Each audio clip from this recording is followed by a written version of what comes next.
Okay, everybody. So today's discussion board was to go over the six pictures on slide number three and answer the questions about, the target market and then as well as the customer interest and what type we have there. I started with the Grand Entry Western store. It says up at the top TBH, and TBH is actually a really expensive Western wear that's available. I grew up in the country, but these stores, I would say their target market audience would be, locals around the area because you're going to find these more in rural places, and then also tourists as well because you'll have people come through there, and I can't tell you how many times my mom made me stop at places like this, and it just drove me nuts.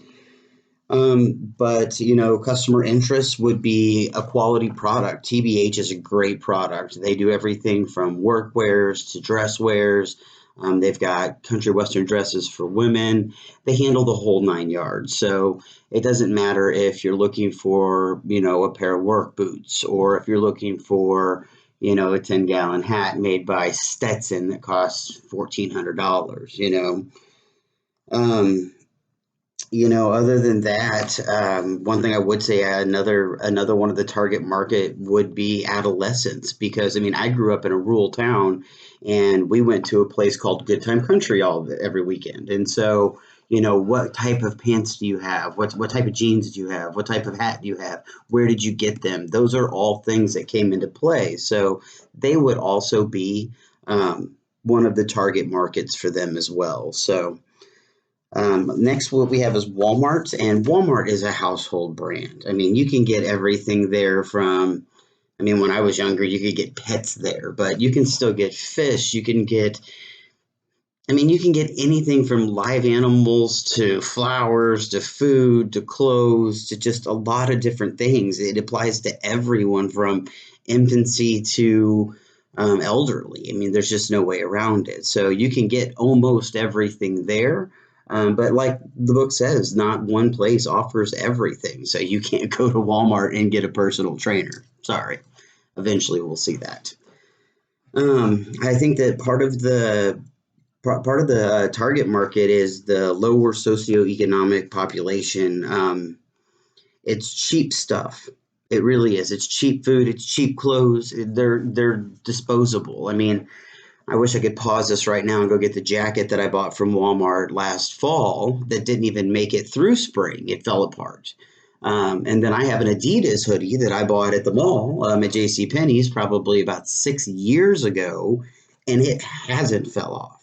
So I feel kind of like Walmart does take advantage of some of those lower socioeconomic population, but it is money savers. So you're looking, customer interest and type would be people looking to save money, people looking to have a lot of different options and, get everything in one place, especially when Walmart does price match any competitor's printed ads. They no longer do online, but, between being able to do that and then also have layaway for the holidays, they've got about everything.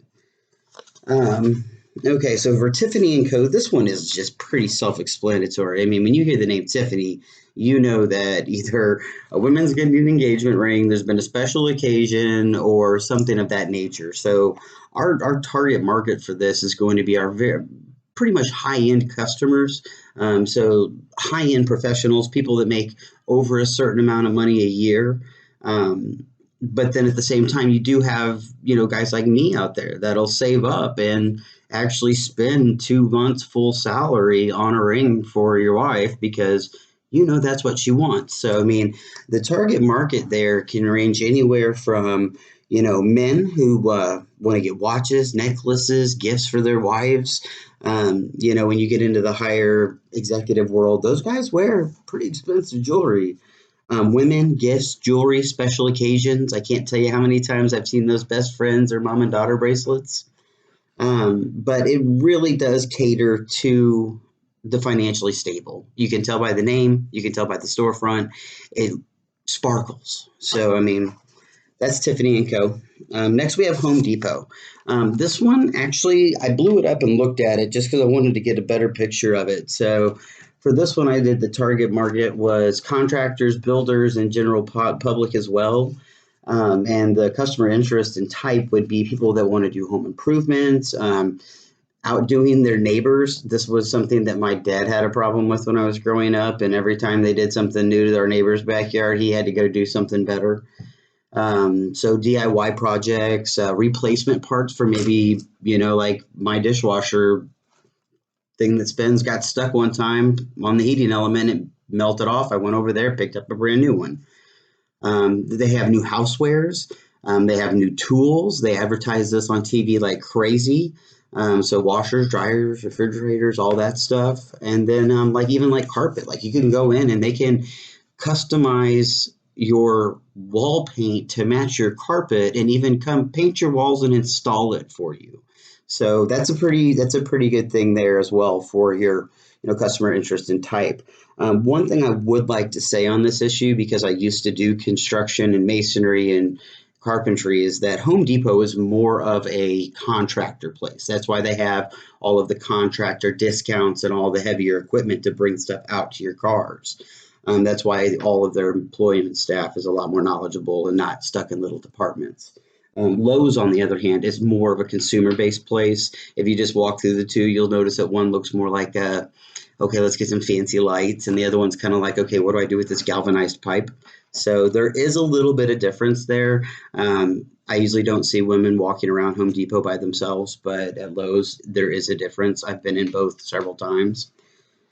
Next, we have Whole Foods Market. And again, I blew this one up really, really big just because I wanted to get into it. But I mean, the target market for here is everyone. I mean, it's men and women of all ages that are concerned with their health and well-being. Or it's just people who want to know exactly what's in their food or what's not in their food and just want a higher quality of food. I mean, have you seen the steaks at some of these Whole Food marketplaces? I mean, they blow what Kroger has out of the water. Of course, you pay for that service, but that's a service that you get from them. Also, after blowing this picture up, you can see inside, and they have all of their produce actually in the crates still, even inside as well as outside. So you can tell with this location they have in all of these windows and the fresh fruits and vegetables outside. I mean, this is total eye appeal right here. People are going to walk by, and if what catches them on the curb doesn't stop them, they can see in two different sides of this building and, they might just come in. You never know. But let's see here. So other than that, I mean, that's pretty much all I had for Whole Foods markets. Just people that want to have a better quality of food, better quality of life, and want to know what is or isn't in their food. Last, I have Academy Sports. I like Academy Sports. But this one, the target audience or target market, I mean, this is kids, parents, outdoorsmen, grillers, people that like to camp, sports enthusiasts, people that need specific clothes for things. People might not know it, but they're very big into archery and very big into shooting competitions as well. They provide those as well. So like if you go in, and one of the good things about them is they're kind of inclusive like Walmart, but specialize in the sport and outdoor section. So, like right out front, they got a kayak. You can easily go in, get a kayak, get the oars, get the life jacket, get the clothes, everything you need all in one place. And they'll probably even be able to refer you to someone to take lessons.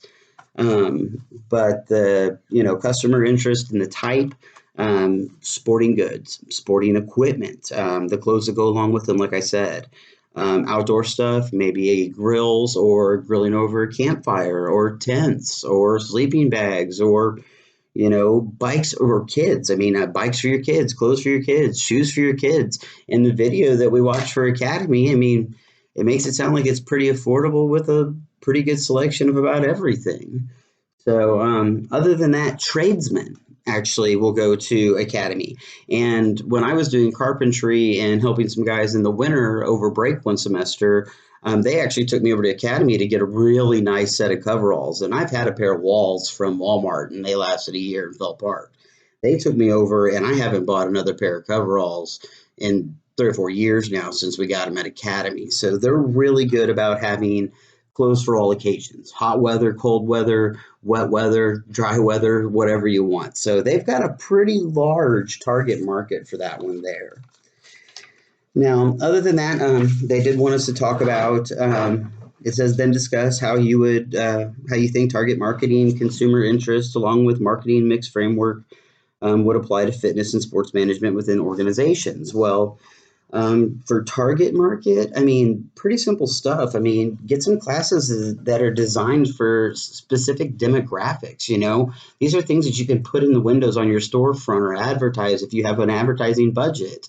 I'm thinking here more along the lines of a commercial place. So, you know, in your advertisements, make sure that they know that they can do this, they can do that. They have all of these opportunities for every different type of person. So that way everybody wants to come.